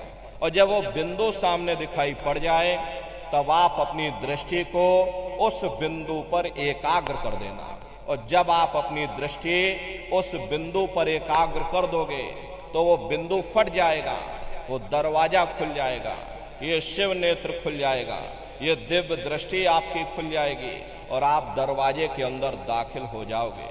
तो प्रेमी भाई बहनों यह है ध्यान करने का तरीका। और तीसरा है भजन। गाने बजाने का नाम भजन नहीं है। ये नाच गाना, ढोल मजीरा, हारमोनियम, तबला, उछल कूद, अरे इसका नाम भजन नहीं है। भजन कहते हो उस शब्द को सुनना, उस नाम को सुनना, उस देववाणी आकाशवाणी को सुनना जो 24 घंटे तुम्हारे सब के अंदर गूंज रही है। तो कैसे भजन करोगे जरा अच्छी तरह से समझ लीजिए। ये दोनों उंगली कानों में डाल करके ये कानों को बंद कर लेना। कान इसीलिए बंद किए जाते हैं ताकि बाहर की कोई आवाज हमको सुनाई ना पड़े। अपनी सुविधा से बैठिएगा, कुर्सी पर चाहे कुर्सी पर बैठ जाओ, सोफे पर चाहे सोफे पर बैठ जाना, या कोई तकिया इस तरह से रख लेना और दोनों कोहनी यहाँ रख करके दोनों उंगली कानों में डाल करके ये कानों को बंद कर लेना। बहुत सी हमारी माताएं बहनें हैं, बूढ़े बुजुर्ग हैं, अरे भाई आपके घुटनों में दर्द होता होगा या रीढ़ की हड्डी में दर्द होता होगा और आप बैठ करके भजन नहीं कर पाते हो तो आप लेट करके भजन करिएगा। ऐसे सीधे लेट जाना और लेटे लेटे आंख और कान को बंद कर लेना। मतलब तो आंख और कान को बंद करना है, चाहे आप लेट करके करो या चाहे आप बैठ करके करो। यही कहा गया है कि भाई आंख कान मुख बंद कराओ और अनहद झिंगा शब्द सुनाओ। यानी पहले अपनी आंख को बंद करो, अपने मुख को बंद करो, दोनों उंगली कानों में डाल करके ये कानों को बंद कर लो और ऊंचे से ऊंचा ध्यान दे करके मन को, बुद्धि को, चित्त को एक जगह पर रोक करके और ऊंचे से ऊंचा ध्यान दे करके उस आवाज को सुनने की कोशिश करो। प्रेमी भाई बहनों, जब आप अपने कानों को बंद करके और अंतर में गौर से सुनोगे तो आपको ऐसा अनुभव होगा कि कहीं सीटी जैसी आवाज हमारे कानों में बज रही है। टी, इस तरह से सीटी जैसी आवाज शुरू में आप सभी को सुनाई पड़ेगी। शाम को अपने अपने घरों में जाकर बैठिएगा, ये कानों को जरा बंद कर लेना और अंतर में ध्यान दे करके गौर से सुनिएगा तो सीटी जैसी आवाज आप सभी को सुनाई पड़ेगी। करना कुछ नहीं है, लेटे हो चाहे बैठे हो, बस आप उस आवाज को सुनते रहना और सुनते सुनते उसी में लीन हो जाओ। जब आप उसमें लीन हो जाओगे तो एक समय ऐसा आएगा, दोबारा आपको अनुभव होगा कि कहीं बड़ी दूर से एक महीन आवाज, घंटे और शंख की आवाज हमारे कानों में बज रही है। जैसे मंदिरों में घंटियां बजती हैं, टन टन टन टन, तो बाहर तो आपने नकल किया। महात्माओं ने कहा था ये शरीर तुम्हारा सच्चा हरि मंदिर है। इसी हरि मंदिर के अंदर 24 घंटे वो घंटे और शंख की आवाज गूंज रही है। उसी घंटे शंख की आवाज को महात्माओं ने शब्द कहा। अरे आपकी धर्म पुस्तकों में लिखा है कि पोथी पढ़ पढ़ जग मुआ, पंडित भया न कोई, और 2.5 अक्षर प्रेम का पढ़े सो पंडित हुई। दुनिया वाले कहते हैं कि 2.5 अक्षर का मतलब प्रेम है। अरे प्रेम नहीं है, प्रेम में तो मात्रा लगी हुई है। यहाँ पर जिस 2.5 अक्षर का वर्णन उन महात्माओं ने किया है वो है शब्द सा, आदा, बा और दा। उसी शब्द को महात्माओं ने नाम कहा। कल युग जोग न यज्ञ न ज्ञाना, एक आधार नाम गुण गाना। कलयुग में न योग है, न यज्ञ है, न ये ज्ञान है, तो कलयुग में क्या है? कलयुग केवल नाम आधारा, सुमिर सुमिर नर उतर ही पारा। कलयुग में केवल नाम का आधार है। तो उसी घंटे शंख की आवाज को महात्माओं ने शब्द या नाम कहा। उसी घंटे शंख की आवाज को ईसा मसीह साहब ने वर्ड या लागस कहकर याद किया। उसी घंटे शंख की आवाज को गुरु नानक साहब ने अनहद वाणी कहकर याद किया। चीन में जो महात्मा हुए उन्होंने इसको ताओ कहकर याद किया। मुसलमान फकीरों ने इसे कलमा कहकर याद किया। हिंदू महात्माओं ने इसे देववाणी, आकाशवाणी कहकर याद किया। उन अलग अलग महात्माओं ने अपनी अपनी भाषा में हम लोगों को समझाने की कोशिश की है कि भाई वो घंटे शंख की आवाज तुम्हारे सबके अंदर गूंज रही है, वो आपको सुनाई पड़ेगी। लेकिन शुरुआती समय में आपको ऐसा मालूम पड़ेगा कि कहीं बड़ी दूर पर घंटियां बज रही, टन टन टन टन, लेकिन सुनाई हर एक को पड़ेगी। प्रेमी भाई बहनों, जब घंटे और शंख की आवाज आपको अपने अंदर सुनाई पड़ने लग जाए तब आप सीटी की आवाज को छोड़ देना और घंटे शंख की आवाज को पकड़ लेना, उसको आप सुनने लग जाना। जब आप उसको सुनने लग जाओगे तो वो आवाज धीरे धीरे बढ़ना शुरू होगी और बढ़ते बढ़ते इस कदर बढ़ेगी कि आपके रोम रोम में घंटे और शंख की आवाज गूंजने लग जाएगी। बड़ी घनघोर आवाज होती है, बड़ी मधुर वो आवाज होती है। दुनिया भर के गाने जो आप लोग बाहर सुनते हो, उस संगीत के सामने ये दुनिया के संगीत कुछ नहीं है। जब आप उस संगीत को सुनोगे इतना भारी आनंद आपके ऊपर छा जाएगा इतनी खुशी आपको होगी, ऐसा नशा आपके ऊपर चढ़ जाएगा कि आप सारी दुनिया को भूल जाओगे। शंकर भगवान को वही नशा चढ़ा था। शंकर भगवान कोई गांजा भांग नहीं पीते थे।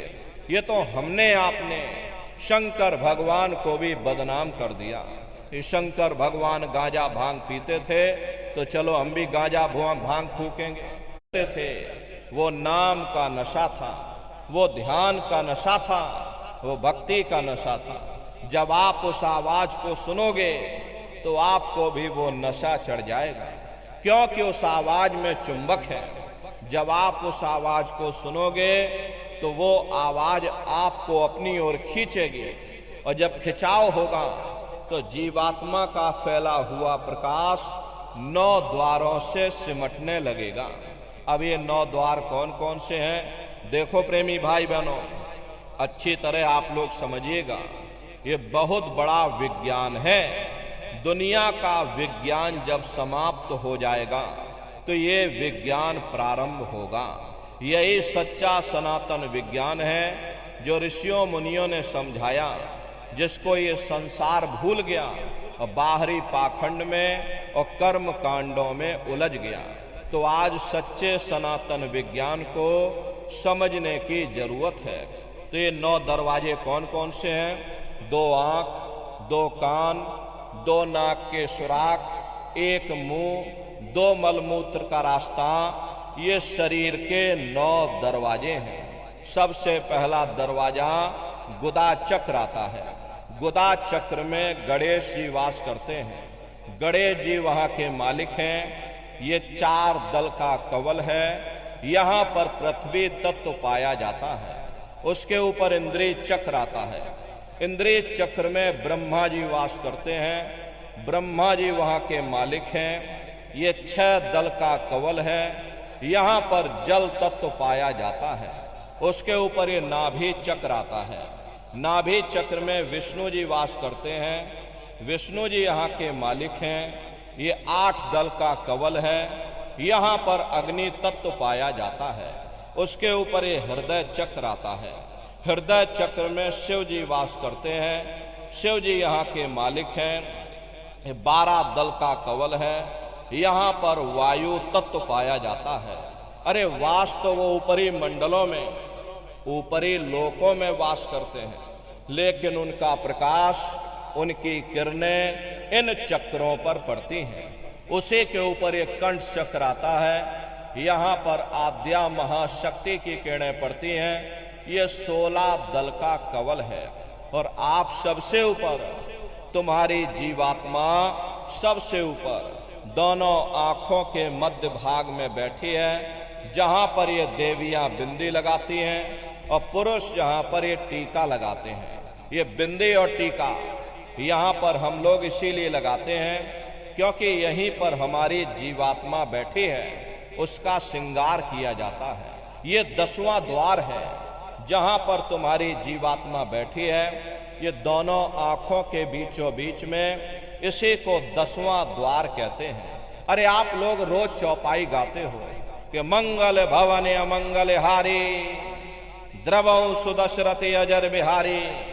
इसका अर्थ जरा समझने की कोशिश भी करो प्रेमी भाई बहनों। ये शरीर तुम्हारा मंगल भवन है, तुम्हें अमंगलों से बचाने वाला, तुम्हें नरकों 84 से बचाने वाला ये पंच भौतिक शरीर ही तुम्हारा मंगल भवन है।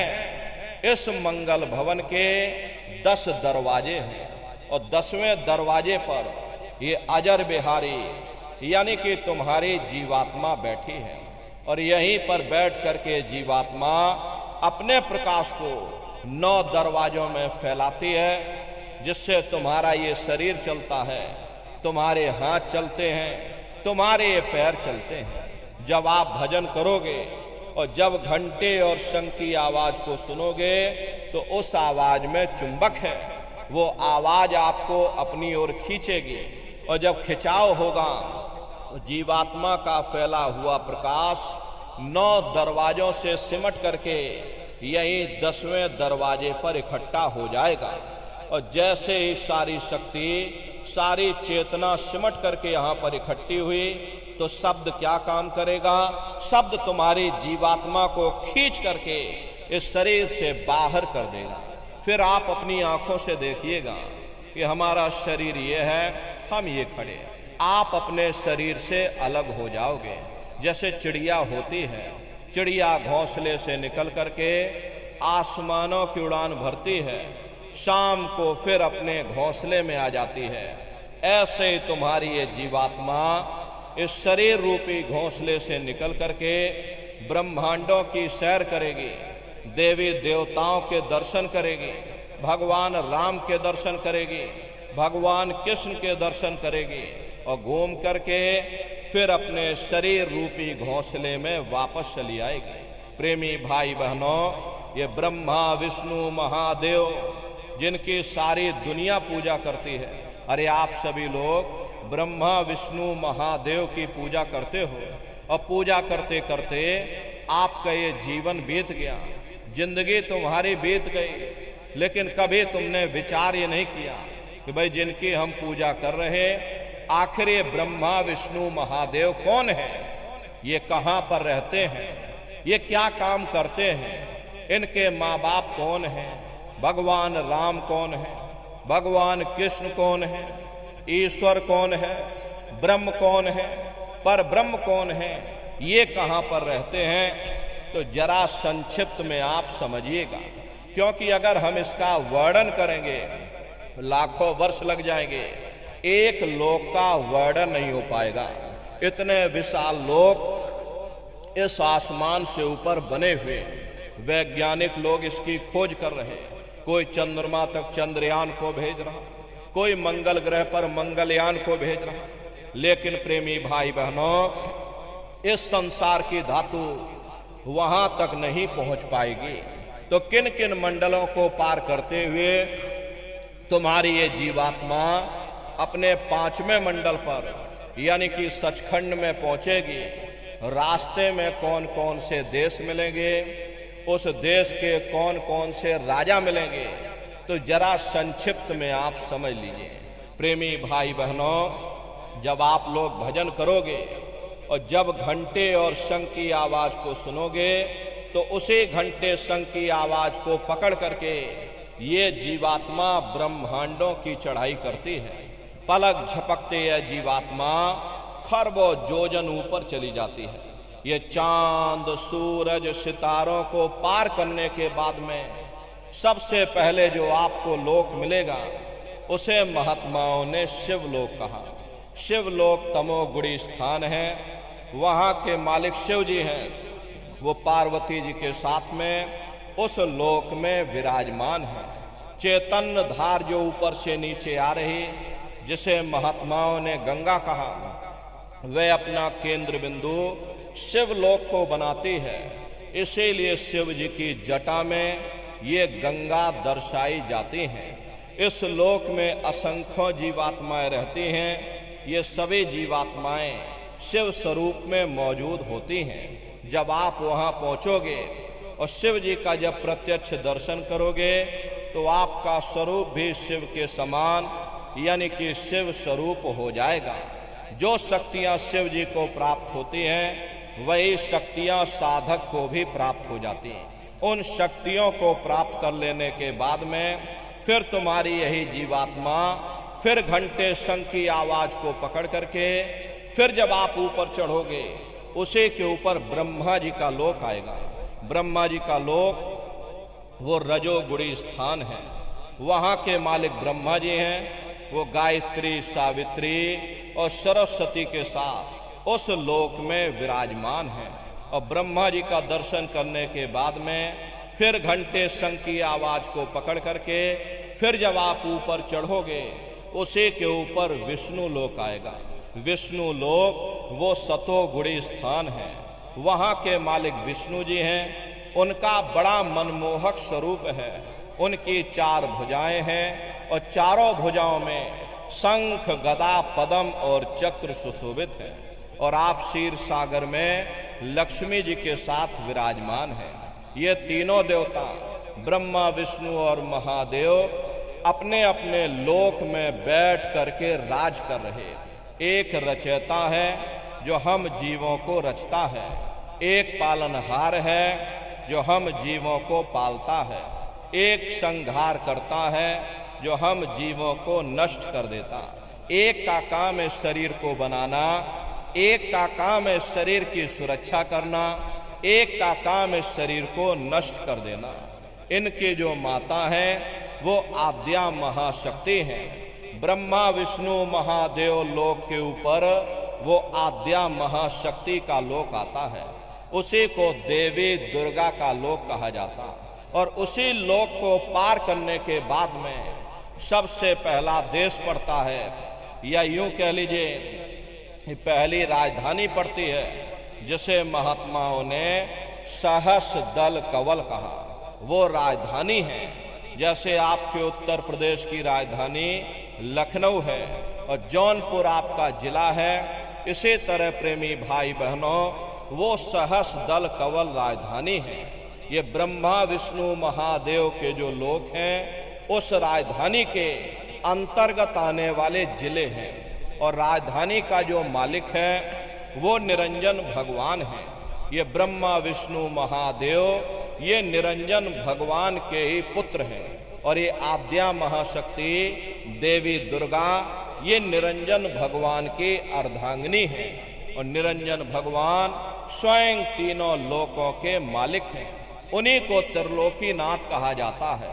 हिंदू उन्हीं को परमात्मा कहते हैं, मुसलमान उन्हीं को खुदा कहते हैं, ईसाई उन्हीं को गॉड कहते हैं। ये जल एक है। जल को चाहे आप पानी कह लो, चाहे वाटर कह लो, चाहे आप नीर कह लो। इसी तरह प्रेमी भाई बहनों वो परमात्मा एक है। हम लोग लफ्जों के झगड़े में उलझे हुए हैं। घंटे और शंख की आवाज जो हर इंसान के अंदर गूंज रही, वो आवाज उन्हीं के मुखार बिंद से हो रही। निरंजन भगवान का जो स्वरूप है वो ज्योतिष स्वरूप है। हजार बातें की अखंड ज्योति वहां पर बराबर जल रही है। अरे हम लोग यहाँ मंदिरों में ज्योत जलाते हैं, ये तो हम आप उसकी नकल करते हैं। महात्माओं ने आपको चिन्ह बता दिया कि भाई उनका ऐसा स्वरूप है, तो हम लोग यहाँ पर नकल करने लगे। इस ज्योति में तेल की जरूरत पड़ती है, बाती की जरूरत पड़ती है।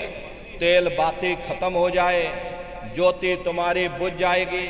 लेकिन वो अखंड ज्योति वहां पर ऐसी जल रही जिसमें ना तेल की जरूरत है और ना बाती की जरूरत है।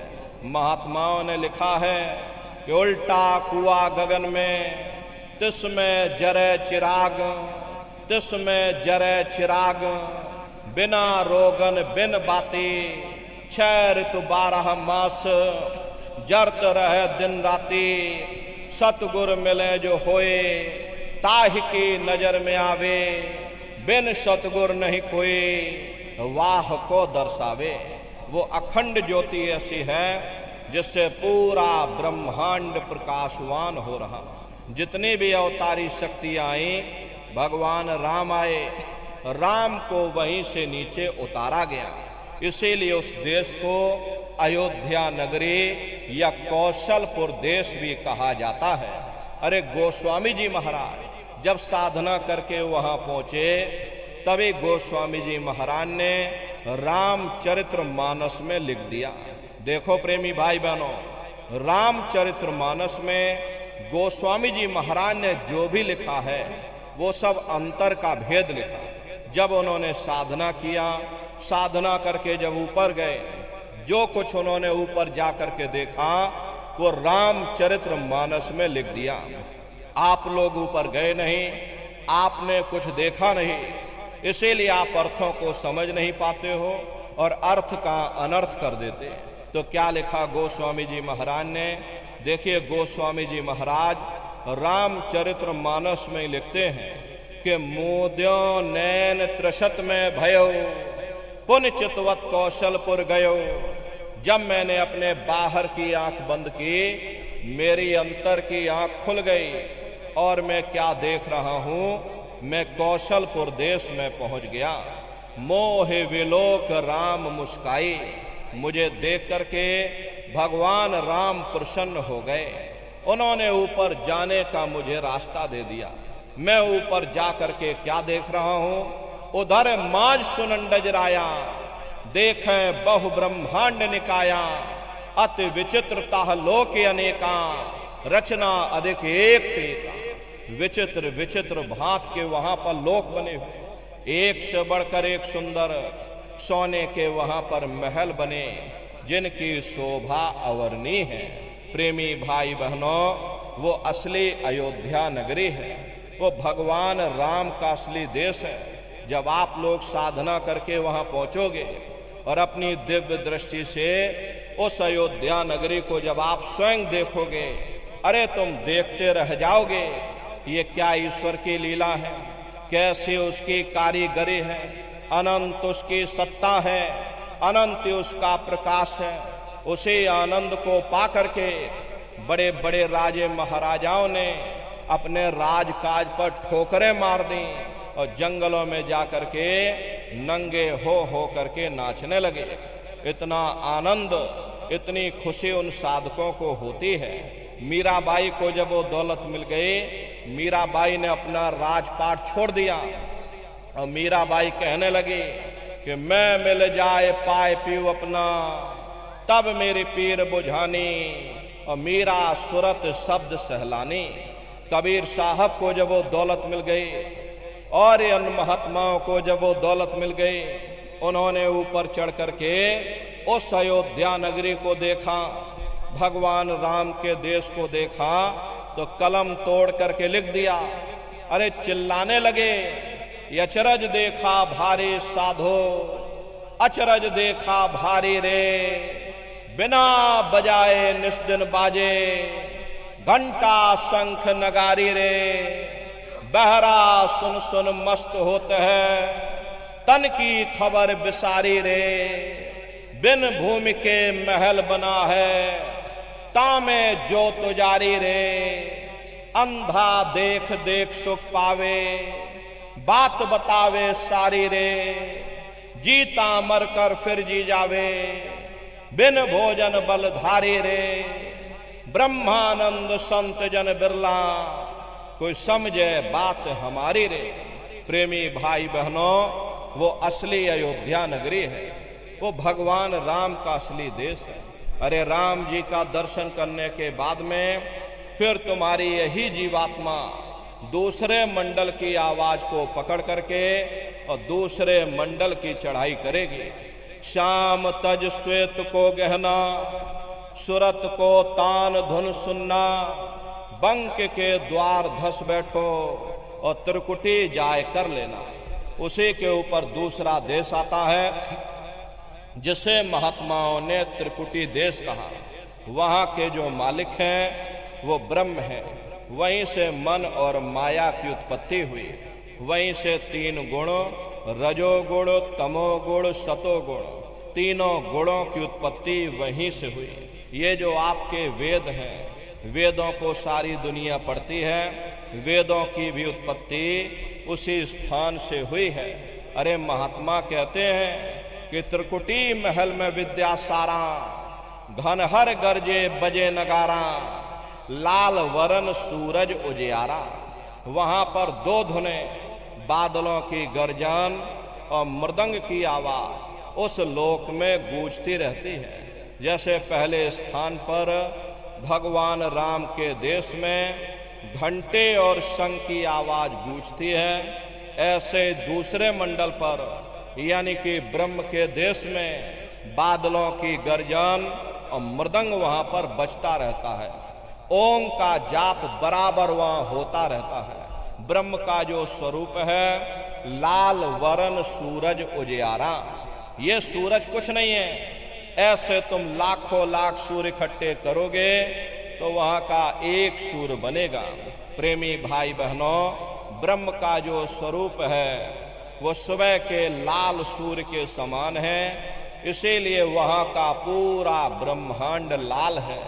महात्मा जब साधना करके वहां पहुंचे तभी महात्माओं ने लिख दिया, लाली मेरे लाल की, जित देखो उत लाल, लाली देखन में गई, मैं भी हो गई लाल। वो पूरा ब्रह्मांड ही लाल है। तो जितने साधक वहां पहुंच जाते हैं उन सभी को योगेश्वर कहा जाता है। योगेश्वर की पदवी उन्हीं को मिलती है जो ब्रह्म स्थान तक पहुंच रखते हैं। जैसे व्यास जी हुए, वशिष्ठ जी हुए, वाल्मीकि जी हुए, इन सब की पहुंच वहीं तक थी। इसीलिए कहा गया कि वाल्मीकि भय ब्रह्म समाना। जब इनकी जीवात्मा वहां पहुंची और जब इन्होंने ब्रह्म का दर्शन किया तो इनका स्वरूप भी ब्रह्म के समान यानी कि ब्रह्म स्वरूप हो गया। तो जितने साधक वहां पहुंच जाते हैं उन सभी को योगेश्वर कहा जाता है। योगेश्वर भगवान श्री कृष्ण उसी देश में वास करते हैं। ये जो ब्रह्म देश है वो श्री कृष्ण भगवान का ही देश है और श्री कृष्ण भगवान वहीं पर रहते हैं। अरे बाहर की जन्माष्टमी नहीं है जो आप लोग यहाँ जन्माष्टमी मनाते हो, ये तो आप नकल करते हो।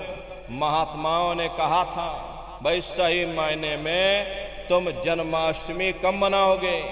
जब तुम्हारी ये जीवात्मा 5 तत्वों जल पृथ्वी अग्नि वायु आकाश और 3 गुण रजोगुण तमोगुण सतोगुण यानी 5 तत्व 3 गुणों से परे हो करके ब्रह्म देश में पहुंच करके जब तुम कृष्ण भगवान का दर्शन कर लोगे तब सही मायने में जन्म अष्टमी मनाई जाएगी। वहां कृष्ण भगवान का दर्शन करने के बाद में फिर तुम्हारी यही जीवात्मा तीसरे मंडल की आवाज को पकड़ करके और तीसरे मंडल की चढ़ाई करेगी। आगे पहुंचे सुन झंकार, ररंकार धुन सुनी पुकार, आगे श्वेत सुन है भाई, मान सरोवर पैठ नहाई। उसी के ऊपर तीसरा देश आता है जिसे महात्माओं ने शून्य देश कहा। उसी को रारंग देश कहा जाता है, उसी को अक्षर और नेति कहा जाता है। वहाँ के जो मालिक हैं वो रारंग पुरुष यानी कि पर ब्रह्म पुरुष है। वहाँ किंगरी और सारंगी 2 धुनें उस लोक में गूंजती रहती हैं और पर ब्रह्म पुरुष का जो स्वरूप है वो पूर्णमासी के चंद्रमा के समान बड़ा ही मनमोहक स्वरूप है। इसी स्थान पर प्रेमी भाई बहनों एक बहुत बड़ा अमृत का सरोवर बना हुआ है जिसे महात्माओं ने मान सरोवर कहा। जब तुम्हारी ये जीवात्मा उस मान सरोवर में जाकर स्नान कर लेगी तो जन्म जन्मांतरों के तुम्हारे मैले पाप कर्म साफ हो जाएंगे। अरे यहाँ के पानी से तुम्हारे कर्मों की सफाई नहीं होने वाली, ये बाहर का पानी तुम्हारे शरीर के मैल को धो सकता है, लेकिन जो पापों का मैल है, जो अंतःकरण में कर्मों की गंदगी, पुण्य और पाप के बोझे जो आपने अपने ऊपर लाद रखे हैं, वो जब साफ होंगे जब आप तीसरे मंडल पर पहुंच करके उस गंगा में डुबकी लगाओगे। उस गंगा में स्नान करने के बाद में ये जीवात्मा हंस रूप हो जाती है। हंसन मिले हंसा हो जाई, मिले जो अमीय आहारा है। जीवात्मा का खुद का प्रकाश उस अमृत के सरोवर में स्नान करने के बाद में 16 सूर्य के बराबर हो जाता। फिर यही जीवात्मा चौथे मंडल की आवाज को पकड़ करके और चौथे मंडल की चढ़ाई करती है। 2 पर्वत के संग निहारो, भंवर गुफा ते संत पुकारो। 2 पर्वतों को पार करने के बाद में वो बड़ा सुंदर देश आता है जिसे महात्माओं ने भंवर गुफा कहा। वहाँ के जो मालिक हैं वो सोहंग पुरुष हैं। वहाँ बंसी यानी मुरली की मधुर ध्वनियाँ सदा उस लोक में उच्चारण होती रहती हैं। और सोहंग पुरुष का जो स्वरूप है वो दोपहर के सूर्य के समान महाप्रकाशवान स्वरूप है। अरे स्वरूप में अंतर है। पहले स्थान पर निरंजन भगवान का जो स्वरूप है वो ज्योतिष स्वरूप है। दूसरे स्थान पर ब्रह्म का जो स्वरूप है वो सुबह के लाल सूर्य के समान है। तीसरे स्थान पर पर ब्रह्म पुरुष का जो स्वरूप है वो पूर्णमासी के चंद्रमा के समान है।